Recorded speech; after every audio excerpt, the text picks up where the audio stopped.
Welcome back, everyone, to Securing the Future podcast. We have a really interesting topic today, and we're going to be addressing a lot of you out there that are under PCI compliance. And there has been a lot of apprehension in the market around the changes with PCI 4.0. And so today we have a special guest on the show, Walid Barakat, who's going to be talking a lot about really understanding the changes. He's actually on the PCI board, and I will let him give a chance to go over his background. But as usual, have my trusty co-host, Ramin LeMay. Say hello, Ramin. What's up, guys? So we are definitely excited to get into this topic. I think it's going to be very educational and informative to everyone listening. So Walid, welcome to the show. Appreciate it. Thank you for having me. Absolutely. Maybe as a good starting point, you have a great background. We'd love to hear a little bit about your background and also something personal too. We love to kind of get the personal side of our guests as well. So I'll let you kind of give your background to the audience. Sure, absolutely. So I've been in the IT space for 20 years, and it does kind of scare me to say that as time's crept up so quickly here, but have had the opportunity to play a number of different roles with the Global Payments Organization, where I've been essentially the majority of my career. I've been part of QA teams. I've been part of IT delivery teams, data center migrations.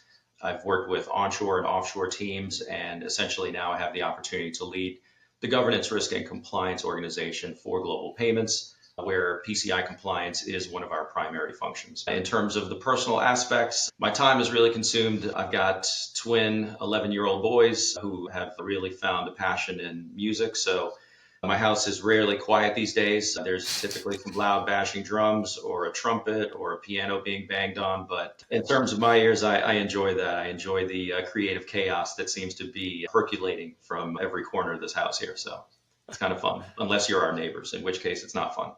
That's probably not fun. Well, is it true that you built your sons and yourself a music studio in the middle of the house on the top floor? I did, but I don't want to insinuate that it is a soundproof studio, as my wife continues to tell me that she can really hear every song or every attempted song that we try to make. So Yeah, I can't wait to come over for some jam outs. Walid and absolutely. I have worked together for almost 13 years while I was at Global Payments. So we're very familiar with working with each other and just being good friends.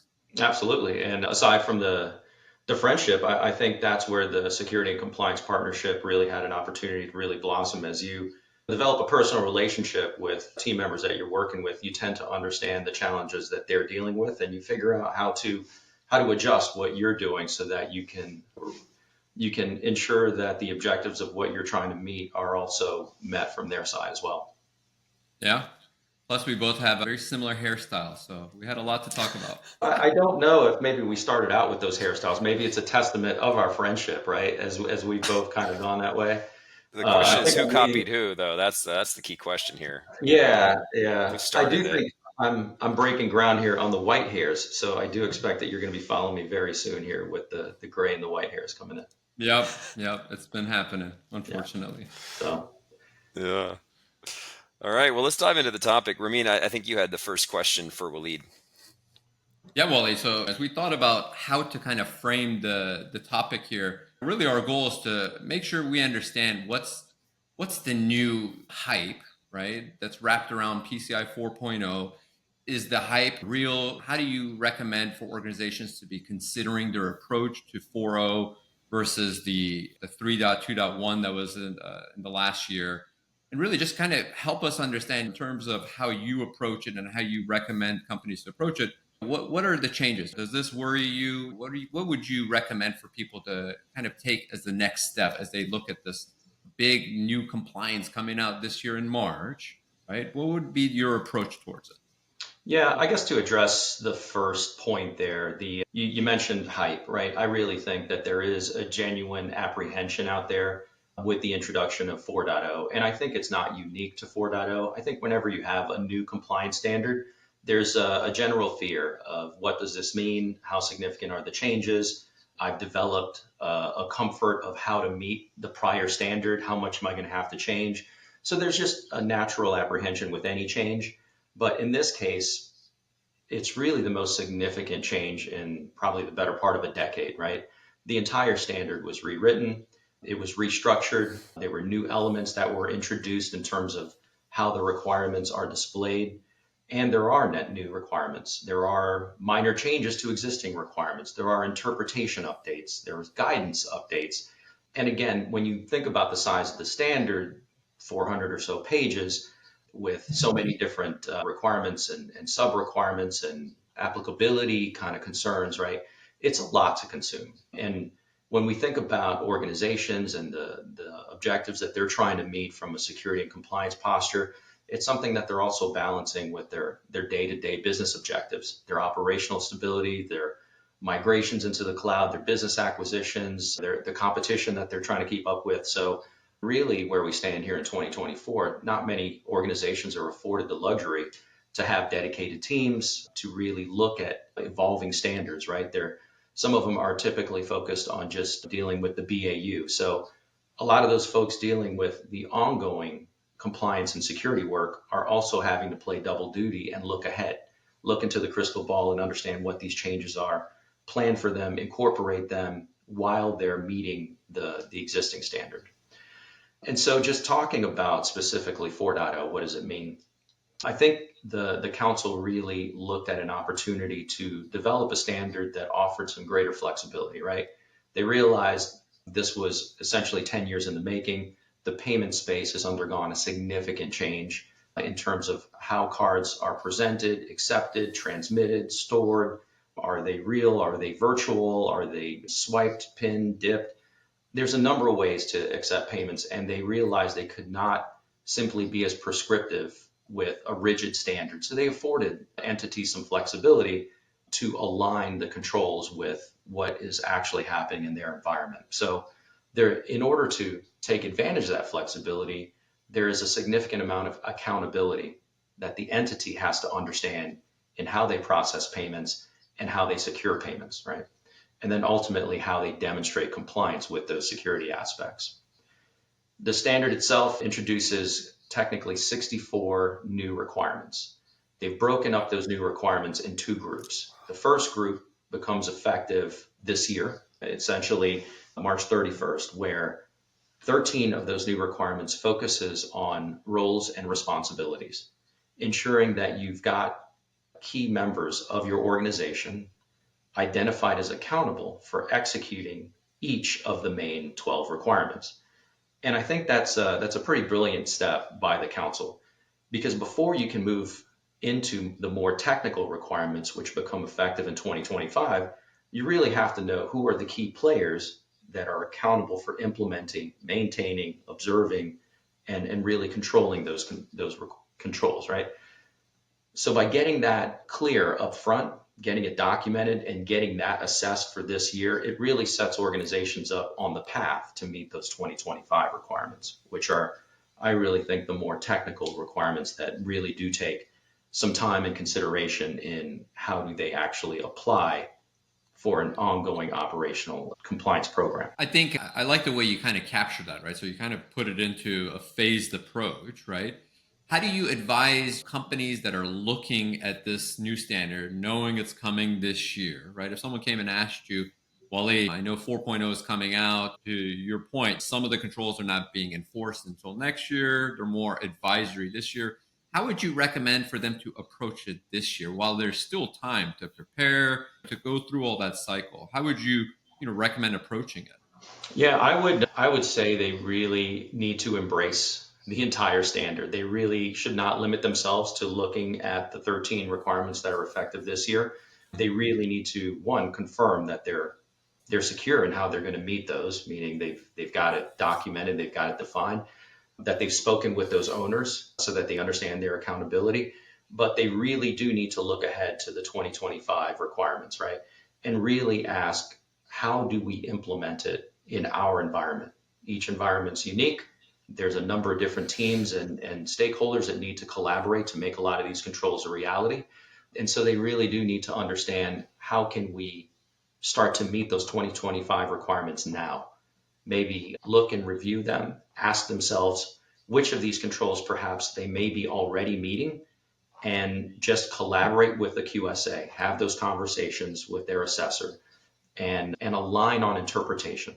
We believe that we're meeting 10 out of these additional 20 or 30 requirements. Here's what we intend to produce to you, assessor. Are we aligned? Do you need any additional clarification? Just so that you build that trust and that partnership with an assessor. And then you essentially start to build your roadmap. You get the low-hanging fruit out of the way, and you focus in on some of those more challenging controls that apply in your environment. And again, just elaborating a little bit on the assessor relationship, I've had the luxury to develop some really great relationships with our assessors, really in the spirit of transparency, respecting what they're bringing into our organization, realizing that it's a really challenging position to be a third-party assessor, going from company to company, assessing dozens of requirements against sometimes thousands of assets. While we look at them as subject matter experts, they are people, they're not machines, right? And so it's incumbent upon the entity to ensure that you're communicating what your organization does, how you do it, and really what your interpretation of compliance requirements means, right? You can't expect that they're going to interpret it all for you and tell you what to do, right?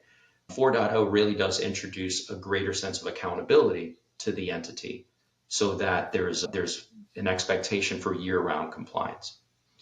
So again, expanding upon that relationship, building that trust, having open conversations well prior to your assessment gives you the opportunity to reduce the concern and that apprehension, ensure that those low-hanging fruit items are addressed, and that you can collaborate on understanding how to meet the more technical controls that come in 2025. Yeah. As you talk about technical controls, there's one that really sticks out to me because of the impact it's going to have, right? So the encryption for data at rest requirement, right? Shifting away from perhaps the way it was met in the past with hard drive encryption, where now they're looking for more of an active key management type of approach to it, meaning you can't just simply encrypt your drive once and leave it, right? So you have to have more of a key management re-encryption type of focus on that, whether you do it at the database level, at an application level. And companies as big as Global Payments or others, that kind of requirement could be a 2-3 year direction where they need to implement this over a period of time while they're operating as business as usual too, right? So some of these changes, to your point, could be a very long implementation time, right? To prepare, to get them ready, make sure they have the right strategy and align that with their QSA ahead of time before they make those decisions and perhaps come up with a miss there. So some of these can be really impactful. And as you brought up, there's a lot of these changes, right? So it's really important to get ahead of them. And I think one thing that you really do well that, I've seen you do hands-on before is you really get that awareness out there, right? You really do a good job of communicating, getting more stakeholders involved. What's been really successful for you to get more people involved early? What are some of the tactics that you use that you recommend people that don't have a lot of staff here, right? Maybe it's one person driving compliance for an organization. What can those companies do to approach it, even though there's a lot of change coming here? What do you recommend there? Yeah, that's a good call out. Really, compliance cannot be done by one team, a group of individuals, right? The intent of the PCI DSS standard is essentially to ensure that there is clear accountability from all of the teams that apply IT controls, IT governance, that process credit card transactions, but that really go beyond that. Even the folks that aren't directly engaged with cardholder data need to be aware that they play a role in the overall compliance and security posture. And so in terms of what's really helped us be able to meet the ongoing dynamics of a business that's going through change and a new standard has been the foundations of an ongoing compliance program, right? Defining how do we meet compliance year to year? How do we stay engaged with the business? How do we understand what are we migrating to? What drives our business? And then how do we ensure that compliance is baked in? Understanding that, taking the accountability from our GRC team and ensuring that we understand that we're in the business of providing card payment services, but then also sharing our subject matter expertise. Here's what the compliance standard is. Here's what our program does. here's our internal expectations. And then we also support the ongoing training of the internal security assessor program provided by the PCI Council. We, as the GRC team, have been members and ongoing our renewal certifications from year to year, but we also embrace other teams to be part of that as well, from application delivery to information security to change management, network engineering. Really, all of those different roles have a significant impact on compliance. So we encourage them to participate in the training, which affords them the transparency, right? Why are the requirements written as such? What's the intent behind the requirements? And what is the expectation that we as an entity and they as a control owner are expected to maintain on an ongoing basis? That's been really successful. We do realize it's a significant investment of time. And as time gets limited for a number of people, that becomes challenging. So this year, we've actually supplemented that with our own internally hosted training, which we've just rolled out. And so we're looking to even expand that further across the organization. I think that's great. It reminds me of like a security champions program, right? So very similar, where you're trying to get more stakeholders, educate them, empower them so they can be more accountable. And it's a program at the end of the day, right? So the more people that buy into it, the more the likelihood of success. I love it. I Absolutely. mean, I think that approach helps you do more with less, in those situations. And you really can't be everywhere at once. And again, the intent of compliance is not just to satisfy an assessor at one point in time. The expectation is that you're applying these controls year round. If you have dozens of new projects and new business opportunities and new service providers and different third parties that you're engaging with, you as the compliance team, so to speak, can't be in every one of those situations or in every one of those conversations. So the better educated those players are, the better that they can consider the impacts and the ramifications of this new business, of this new migration, of this integration, so that they're throwing out the elements of security and compliance controls to consider. What about smaller organizations? Let's say you're a small fintech and obviously that you hold credit card data at some level and you've had to stay compliant, but you have a small team. What are some of the strategies you think those companies should be thinking about to ensure, like you said, their teams are trained? So like from a training perspective, what are some of the resources that they have access to? What comes in when it comes to maybe even when do you think about hiring a third party consultant to help you get ready? What are your thoughts, Walid, on that? Yeah, I would direct small or large entities that are looking for more information on compliance to the PCI Council website. There's a number of documents that they can download directly, including the specific standards themselves. There are high-level training videos that they offer as well, and they do offer opportunities to dive into, like the internal security assessor training program. There are a number of opportunities out there on YouTube and different data elements out there with again, so much excitement around PCI 4.0. There's a number of training opportunities that are afforded out there, quite frankly, for free.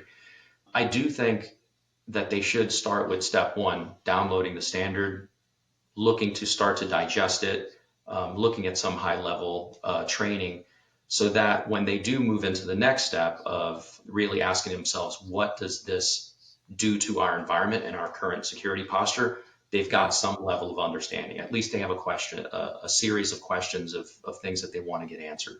Maybe they don't quite know all the answers, but they have a starting point. From there, I do agree that it does benefit them to work with a third party, a trusted partner, right? That they can establish a relationship with, that they can set some clear expectations.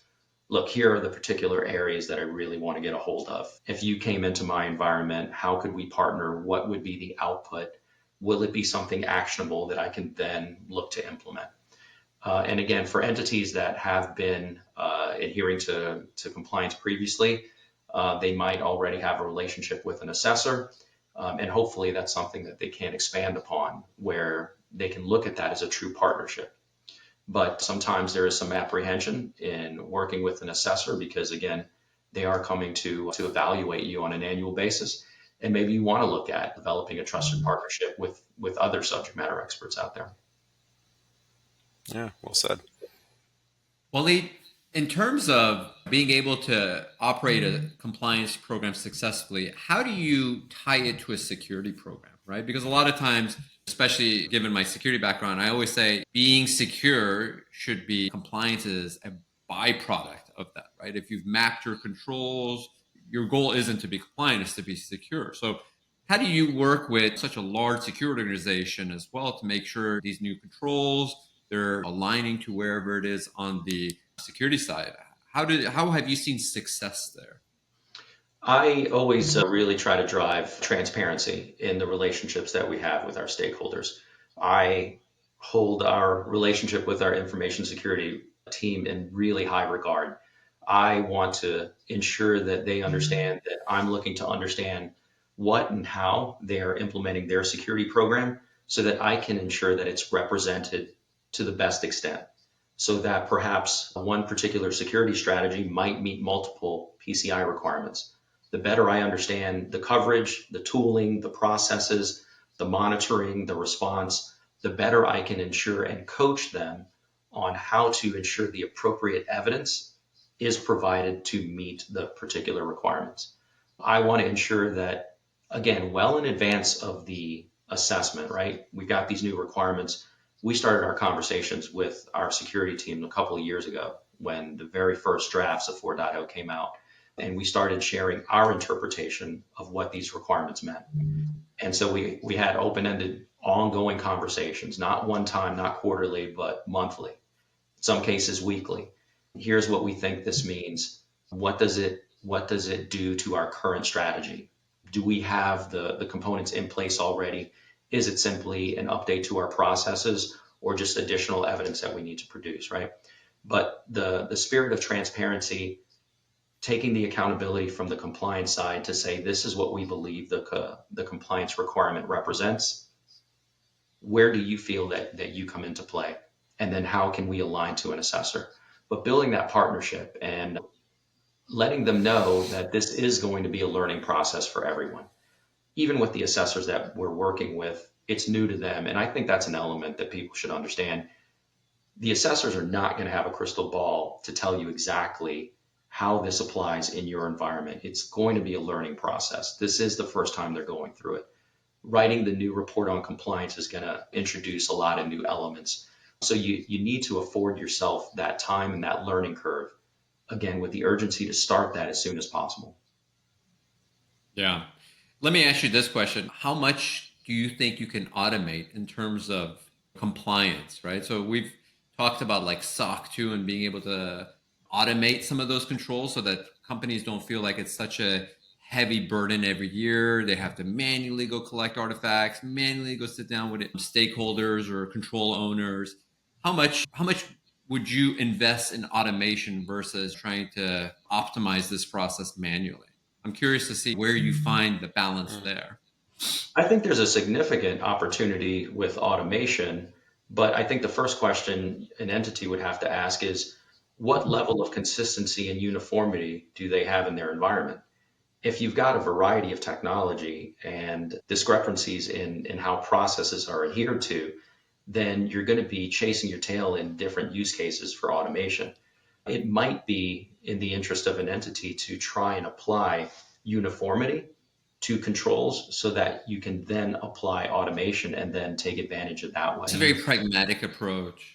Yeah, because if you start with a varied set of how you're applying a single control across a number of technologies, eventually you're going to evolve and migrate those solutions into one more uniform solution, right? If you automate on the front end, then you're constantly having to change that automation as you evolve.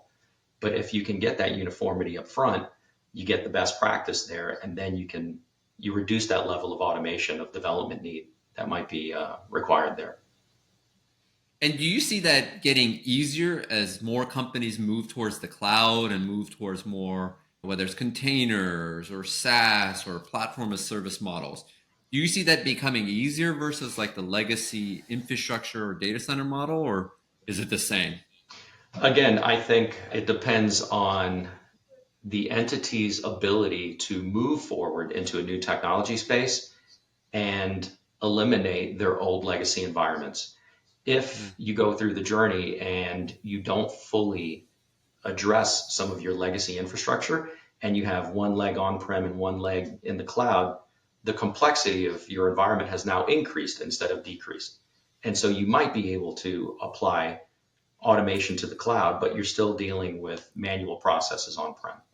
So complete and clear execution of executing on a strategy fully is ideal, but really it's challenging for businesses to fully do that. And so unfortunately, compliance and security has to support these businesses as they go through that journey. It's never an overnight success where you're decommissioning and firing something up overnight. So that's where our complexity increases. Again, that partnership with the infrastructure teams, the security teams to say we're all in this together. How are we now going to meet the demands of the business? Yeah. One more question around PCI 4.0, because I'm curious about this one.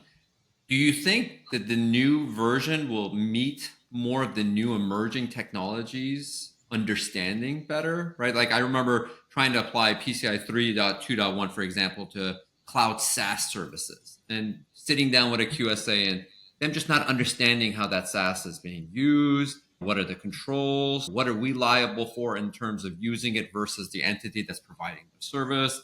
Do you think 4.0 does a better job in terms of understanding these more modern technology stacks? I think it does. I think it places more emphasis on the entity to explain it to the assessor. There are these TRAs, these targeted risk assessments that are expected that the entity perform, right? For a number of requirements, if you're doing customized approach, for the requirements that have a periodic timetable, right? And so if you have something that is new and emerging and different, right? The customized approach offers you the opportunity to go beyond the particular requirement, meet the objective, but explain what your new technology, what your new process, what the risk is, right? Document it, document how you intend to meet the compliance intent, and then provide it to the assessor. And then that's where that dialogue comes into play. So, yeah, absolutely. Again, I don't expect the assessors to have all of the answers though. So the entity has to take accountability to say, we're using this new cutting edge tool, this new technology. Here's what it means to our environment. Here's what it means to the security posture. This is our posture on how we're going to maintain it on a year round basis. Do you ever see like generative AI or even AI being able to help make this process more streamlined? I think there are definitely some of the controls and the requirements. And again, PCI was intended to be a baseline set of security controls, right? There are a number of areas where you can certainly expand upon it, even without AI. But Yeah. AI, machine learning, behavioral analysis, I think would significantly play into understanding how IT staff members are going about their day to day job and identifying those potential anomalies that may detect nefarious behavior, that may detect an outsider, that may detect potentially an insider threat where their behavior has changed out of the norm. And so that's where I think it can certainly address and support some of the traditional forensic methods of logging and alerting, where you have to have trained staff based on defined use cases. Having the AI and the machine learning constantly adapting to understand how your organization works Mm. and alerting on those anomalies is a significant opportunity out there. Yeah. No, this is great. Very educational, I think informative, and you really simplified it, Walid. I really hope this is going to impact those leaders that are up at night worried about how they're going to ensure they address it. And as a reminder, at Tech Compass too, we have that consulting arm for those of you out there that really need a trusted partner, like Walid was talking about earlier. Ramin is available for consultations, and it's something we'd be happy to set up a call with you separately, right, to kind of understand your organization and where we can help. But Walid, this was really informative. Thank you so much for taking time out of your day to join us here and just educate the audience on what's changing. It was very pragmatic, and hopefully will help address those that are a little trepidatious about all of these changes and how they can start taking that first step, right, to make it happen in the next couple of months. So Absolutely. thank you again for joining us. Thanks, Ramin. Thanks, Wally. Thanks. Appreciate you My very pleasure. much. Thanks All right. again. Thanks, guys. Thanks.